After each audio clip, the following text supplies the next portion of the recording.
मिथिला की सुप्रसिद्ध 15 दिवसीय पावन परिक्रमा यात्रा बुधवार को गिरजा स्थान फुलहर से चलकर तीसरे पड़ाव नेपाल के ऐतिहासिक व धार्मिक स्थल मटिहानी पहुंचे।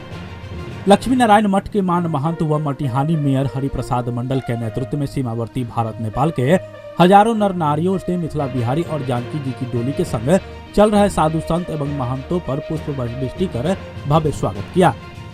सीमावर्ती क्षेत्र के हजारों लोग भगवान डोली की पूजा अर्चना की। इस क्रम में साधु संत के द्वारा किए जा रहे जय सीताराम नाम की जय घोष व भजन कीर्तन से माहौल आध्यात्मिक हो गया। भगवान की डोलियों के पहुंचते ही लोगों की भारी भीड़ दर्शन व पूजन के लिए उमड़ पड़ी। वहीं परिक्रमा में भाग लेने वाले साधु संत महंत व अन्य श्रद्धालु का सीमावर्ती क्षेत्र के लोगों ने ठंडा गर्म पेयजल फल भोजन आदि से भव्य स्वागत किया। रास्ते में सड़क किनारे खड़े हजारों लोगों ने भगवान की डोलियों पर पुष्पवृष्टि कर अपनी श्रद्धा निवेदित कर रहे थे। परिक्रमा में दोनों देशों के हजारों संत महात्मा गृहस्थों के अतिरिक्त भारतीय क्षेत्र के अयोध्या, काशी, मथुरा, वृंदावन आदि के हजारों श्रद्धालु सियाराम भक्त 15 दिनों तक भक्ति के साथ पांव पैदल भाग लेते हैं और सियाराम के प्रति भक्ति में लीन रहते हैं। प्रति वर्ष फाल्गुन प्रतिपदा से कल्याणेश्वर स्थान से शुरू होकर फाल्गुन शुक्ल पूर्णिमा को जनकपुर धाम में समाप्त होने वाली मिथिला परिक्रमा भारत नेपाल की सांस्कृतिक एकता का अद्भुत उदाहरण है, जिसमें दोनों देशों के हजारों संत महात्मा गृहस्थों के अतिरिक्त अयोध्या, काशी, मथुरा आदि के श्रद्धालु सियाराम भक्त 15 दिनों तक पांव पैदल भाग लेते हैं। यह 15 दिवसीय परिक्रमा फाल्गुन अमावस्या को नेपाल के कचुरी धाम से हजारों संत महात्माओं व श्रद्धालुओं के साथ मिथिला बिहारी व जानकी जी की डोली उठती है, जो हनुमानगढ़ी होते हुए भारत के कल्याणेश्वर धाम पहुँचती है। दूसरे दिन परिक्रमा गिरजा स्थान फुलहर और तीसरे दिन मटिहानी पहुंचती है। इस तरह परिक्रमा मिथिला क्षेत्र से जुड़े भारत नेपाल के प्रसिद्ध 15 देव स्थलों का भ्रमण पैदल 15 दिनों तक होता है। प्रत्येक विश्राम स्थल पर भगवान की डोली की ठहरने की व्यवस्था अलग अलग रहती है और लोग रात्रि विश्राम करते हैं। रात्रि के समय विश्राम स्थलों में भजन कीर्तन के साथ साथ रामलीला एवं झांकी आदि का आयोजन किया जाता है। करीब 150 किलोमीटर पैदल भ्रमण करने के बाद अंतिम दिन फाल्गुन पूर्णिमा को परिक्रमा जनकपुर धाम में पंचकोसी परिक्रमा कर एक दूसरे को अबीर गुलाल लगाकर और उड़ाकर परिक्रमा समाप्त हो जाता है। परिक्रमा में आए साधु संतों महात्मा एवं श्रद्धालुओं के सहयोग के लिए दोनों देश के संघ संस्थाओं के द्वारा शिविर लगाकर मुफ्त दवा वितरण एवं मटिहानी के व्यवसायियों की ओर से परिक्रमा पैदल यात्रा करने वाले लोगों के लिए भोजन की व्यवस्था किया गया। वहीं लोगों के द्वारा पेयजल के लिए बोरिंग से पानी पहुंचाने की व्यवस्था की गई थी, जबकि मेला में शांति व्यवस्था बनाए रखने के लिए बड़ी संख्या में नेपाल प्रहरी और एपीएफ के जवान व भारतीय क्षेत्र से एसएसबी व मधवापुर थाना पुलिस के जवान तैनात किए गए थे। इसके अलावा मेला के दौरान यात्रियों के सहयोग और सेवा के लिए दोनों देश के संघ संस्थाओं के द्वारा मेले में बीमार लोगों की सेवा के लिए जगह जगह शिविर लगाकर लोगों के बीच दवा वितरण किया जा रहा था। सीमावर्ती क्षेत्र के गण्यमान्य व आम नागरिक तत्पर दिखे। परिक्रमा डोली गुरुवार की सुबह अगले पड़ाव स्थल जलेश्वर के लिए सियाराम का जयघोष लगाते हुए प्रस्थान कर गया। परिक्रमा में पहुंचे साधु संत महंत एवं गृहस्थ लोगों की सेवा में मटिहानी लक्ष्मी नारायण मठ के मान महंत, मटिहानी के मेयर हरिप्रसाद मंडल, मटिहानी एवं मधवापुर के समाजसेवी प्रोफेसर राकेश नायक सहित सीमावर्ती दोनों देश के आमजन जुटे हुए थे। सुरक्षा व्यवस्था को लेकर नेपाल एपीएफ, प्रहरी पुलिस एवं भारत के एसएसबी व स्थानीय थाना पुलिस के जवान मुस्तैद दिखे।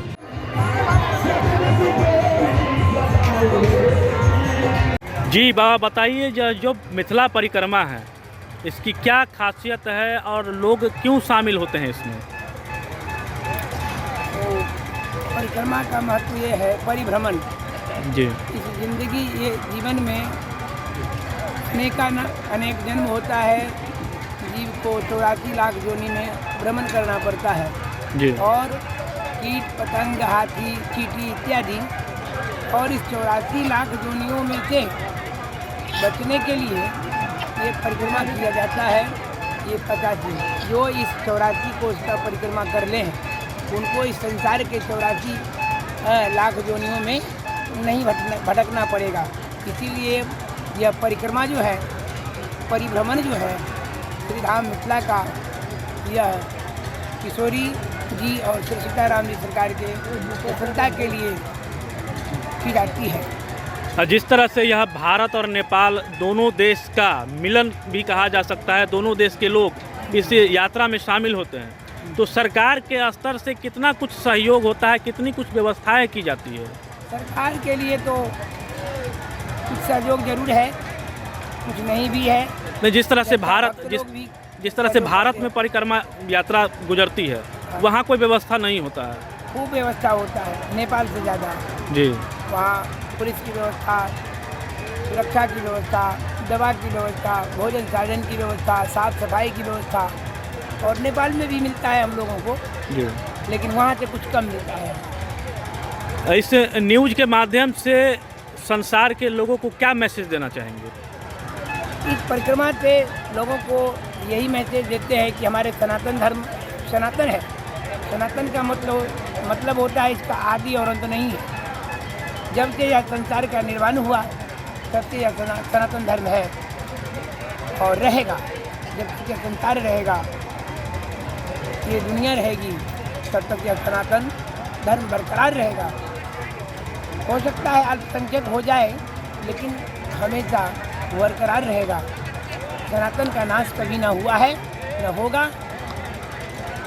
यही हमारा संदेश है। जय श्री राम। बताइए, ये जो मिथिला परिक्रमा है, इसके संबंध में कुछ जानकारी दीजिए।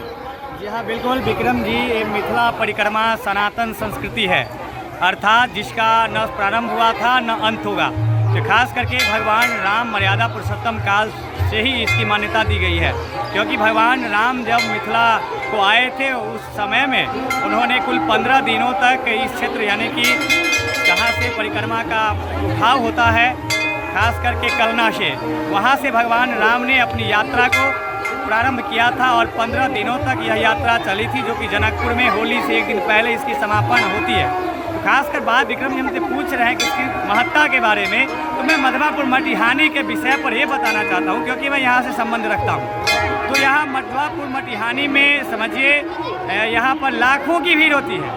1 लाख से अधिक लोग यहाँ आते हैं और भगवान का दर्शन करते हैं, साधु संतों का दर्शन करते हैं। इस समय हम आपको भी बता देना चाहते हैं, यहाँ पर आध्यात्मिक दृष्टिकोण से जो भगवान के सबसे बड़ी बात ये होती है, जो अध्यात्म में लीन रहते हैं, भगवान की सिद्ध प्राप्त साधु संतों का दर्शन करने से उन्हें पुण्य का मार्ग प्रशस्त होता है और उन्हें पुण्य मिलता है। इसलिए इस परिक्रमा का खास महत्व है।